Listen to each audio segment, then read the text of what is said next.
আর dear viewer যারা ভিডিওটা দেখছেন, আমি আছি লক্ষ্মীপুর জেলা স্টেডিয়ামে। আর সকালবেলা খালি পায়ে হাঁটবেন। এই দেখেন হিমেল বাতাস, দেখেন বাতাস বইতেছে।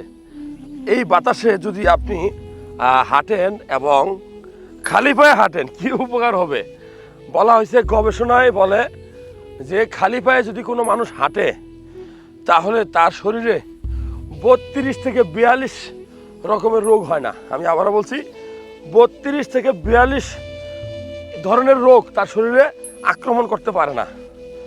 সহজ করে বলবো, পাখি ডাকে, শুনছেন? ওই দেখেন পাখি ডাকে। এই যে নির্মল হাওয়া, এই যে ঘাস, এই যে শিশির, এটা আপনার জন্য পরম পাওয়া। আপনি একটু ভাবুন তো, লাস্ট আপনি কবে খালি পায়ে হাঁটছেন? সত্যি কথা আপনি একটু লিখে দেন।